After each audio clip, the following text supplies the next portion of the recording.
अपकरण की माप का सबसे इम्पोर्टेंट, सबसे ज़्यादा संतोषप्रद या सबसे ज़्यादा विश्वसनीय जो माप है वो है प्रमाप विचलन। ऐसा इसलिए क्योंकि ये जो दिए गए आइटम होते हैं या दिए गए हर एक डेटा को कवर करता है और माध्य के द्वारा कैलकुलेट होता है, जहाँ पर किसी भी तरीके से निशानों को, चिन्हों को, जैसे कि माध्य विचलन में चिन्हों को नज़रअंदाज कर दिया जाता है, वहाँ पर प्लस माइनस को ध्यान नहीं रखा जाता, लेकिन यहाँ पर प्लस माइनस को ध्यान में रखते हुए फिर वैल्यू निकाली जाती है। हर एक आइटम पर आधारित होने के कारण, प्लस माइनस को ध्यान में रखने के कारण ये सबसे ज़्यादा रिलायबल बन जाता है और सांख्यिकी में इसका प्रयोग भी सबसे ज़्यादा होता है विचलन निकालने के लिए। ये विधि को सबसे पहले 1893 में कार्ल फ्रियशन ने प्रयोग किया था, ठीक है। और ये सांख्यिकी में आज के समय में सबसे ज़्यादा प्रयोग होने वाली विधि है। क्या है ये विधि? इस विधि का मतलब होता है किसी श्रेणी के समानांतर माध्य के निकाले गए उसके विभिन्न पदमूल्यों के वर्गों के माध्य का वर्गमूल उस श्रेणी का प्रमाप विचलन कहलाता है। यहाँ पर क्या कहता है, समांतर माध्य का भी माध्य निकालते हैं। हर एक पद का वर्ग उस पदमूल्यों में से समांतर माध्य को घटाने के बाद निकाला जाता है, फिर उसका दोबारा वर्गमूल निकाला जाता है, जिसके हम प्रमाप विचलन कहते हैं। कैसे किया जाता है, हम क्वेश्चन को सॉल्व करके आपको बताएंगे। आप देखेंगे कि माध्य सो सिंपल कैलकुलेट करके आता है। माध्य में क्या बता दिया जाता है कि एवरेज है, माध्य अगर 25 है तो कुछ पद ऐसा हो जाएगा जो 25 से कम होगा, कुछ पद ऐसा होगा जो 25 से ज़्यादा का होगा। लेकिन जो प्रमाप विचलन सभी पदों को ध्यान में रखते हुए इसकी एक एग्जैक्ट विचलन को बताता है कि पदों के बीच में जो माध्य है और पद है उसके बीच में कितना अंतर आ रहा है, ठीक है ना। ऐसा इसलिए हो पाता है क्योंकि यहाँ पर सबसे पहले समांतर माध्य निकाला जाता है और फिर उसके बाद समांतर माध्य निकालने के बाद समांतर माध्य को पद मूल्यों से घटाने के बाद उसके अंतर के वर्ग किया जाता है, फिर वर्गों के टोटल का वर्गमूल निकाला जाता है, ठीक है ना। पूरी प्रोसेस में करके बताऊंगा एग्जाम्पल के साथ। फिलहाल ये समझ लीजिए कि प्रमाप विचलन के प्रमुख लक्षण क्या होता है, यानी कि विशेषताएं क्या क्या है। इसकी अगर प्रमुख विशेषताओं की बात करें हम, यह है यदि प्रमाप विचलन का मूल्य अधिक है तो अपकिरण या विचलन होता है। अगर प्रमाप विचलन ज़्यादा आता है, ठीक है ना, अधिक आता है, उसकी वैल्यू ज़्यादा होती है, इसका मतलब ये है कि इसमें विचलन होता है, पदों से ये अधिक दूर है, पद थोड़े सही नहीं है।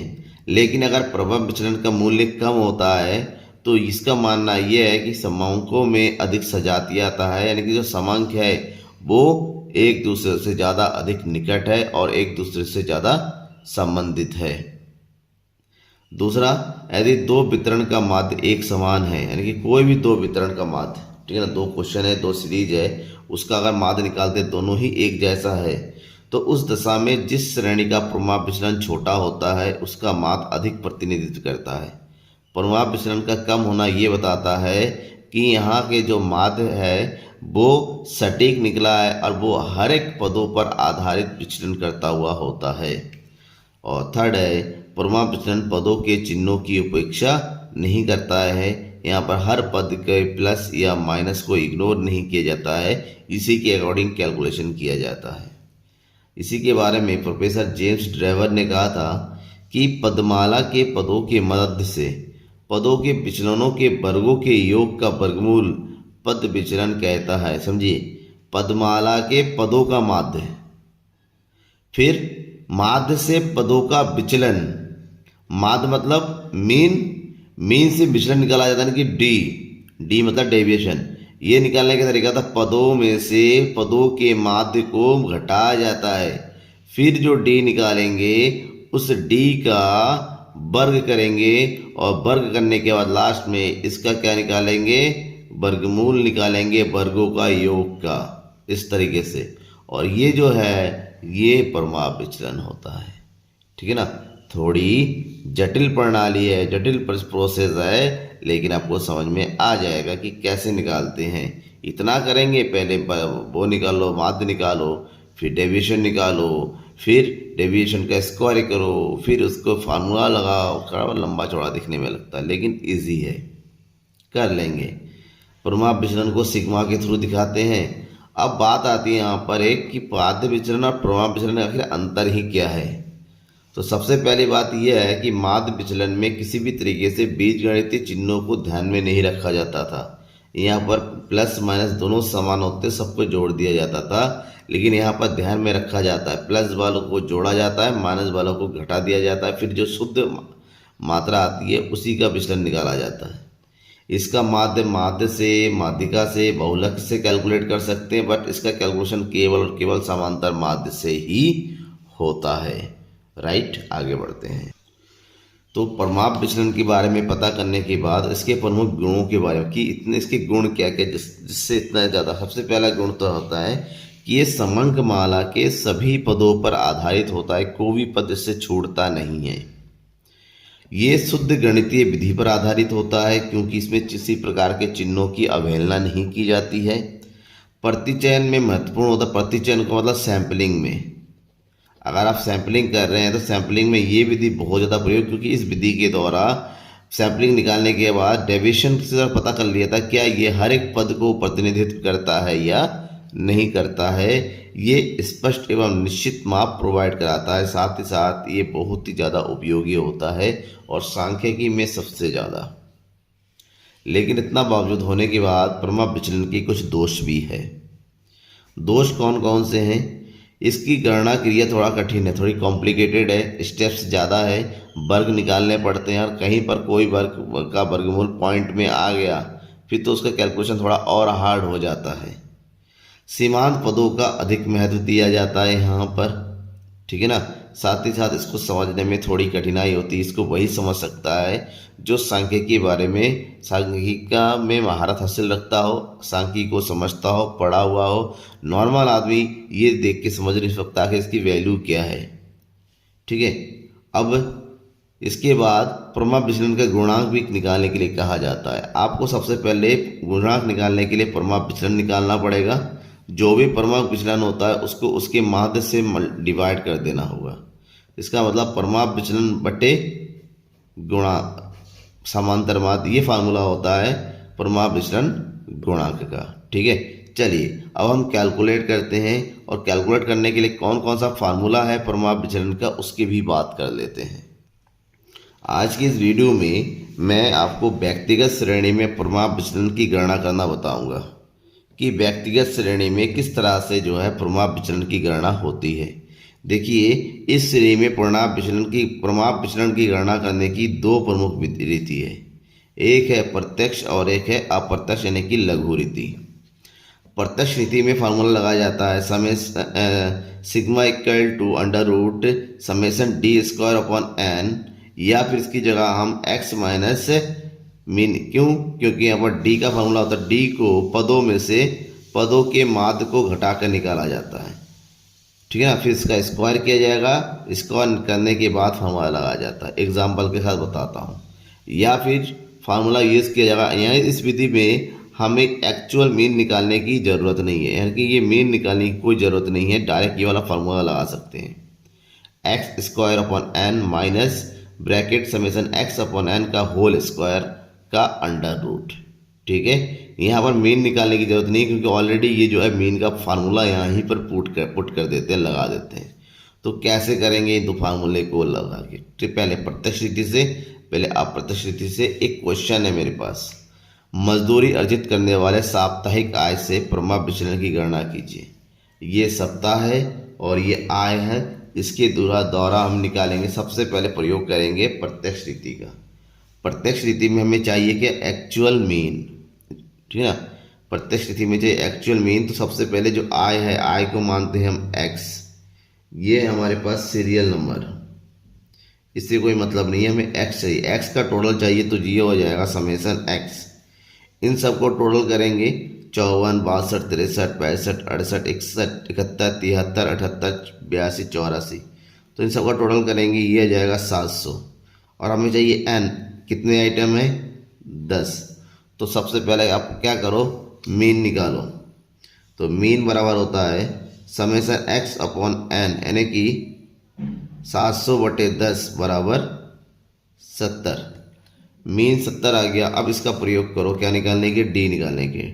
डी इक्वल होगा एक्स माइनस मीन और यानी कि 70। अब 54 में से 70 को घटा देंगे, 54 में से 70 घटाएंगे माइनस का 16, 62 में से 70 घटाएंगे माइनस का 8, 63 में से घटाइए माइनस का 7, 65 में से घटाइए माइनस का 5, 68 में से घटाइए माइनस का 3, 71 में से घटाइए 1, 3, 8, 12 और ये हो जाएगा 14। ठीक है, ये आ गया। क्लियर। अब ये आ गया तो आगे हम सॉल्व करें। आगे सॉल्व करेंगे तो हमें क्या चाहिए, डी स्क्वायर चाहिए। फॉर्मूले में डी स्क्वायर चाहिए होता है। जो हमने डी निकाला इसका स्क्वायर कीजिए। 16 का स्क्वायर कितना होता है, 256। 8 का स्क्वायर कितना होता है, 64। 7 का 49, 5 का 25, 3 का 9, 1 का 1, 3 का 9, 8 का 64, 12 का 144 और 14 का हमारा होता है कितना, 196। अब इसको टोटल करना है क्योंकि हमें चाहिए समेसन डी स्क्वायर। जितने भी वर्ग आए हैं, ठीक है ना, डेविएशन का वर्ग, इन सब का टोटल कीजिए। टोटल करेंगे तो ये हो जाएगा 812। ठीक है, ये कौन सी विधि है, हम करेंगे अभी प्रत्यक्ष विधि से। और प्रत्यक्ष विधि का फार्मूला क्या होता है, ये होता है विचलन यानी कि प्रमाप विचलन बराबर summation D square upon N का स्क्वायर रूट। तो ये हो गया 812 बटे एन कितना हो जाएगा, 10। ठीक है, अब 10 से 812 को भाग कर दीजिए। 10 से अगर 812 को भाग करेंगे तो ये हो जाएगा 81.2 का अंडर रूट।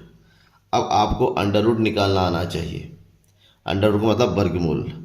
फिलहाल क्योंकि ये अगर आप बीकॉम या बीए के स्टूडेंट है तो आपको कैलकुलेटर अलाउ होता है, लेकिन आप क्लास 11th के स्टूडेंट तब कैलकुलेटर अलाउ नहीं होता है। तब आपको इसका क्या निकालना आना चाहिए, इसका वर्गमूल निकालना आना चाहिए। आप वर्गमूल कैसे निकालते हैं मैं एक बार करके बताता हूँ जल्दी से, देखिएगा। 81.2 का वर्गमूल निकालना तो कैसे निकालेंगे, 81.2।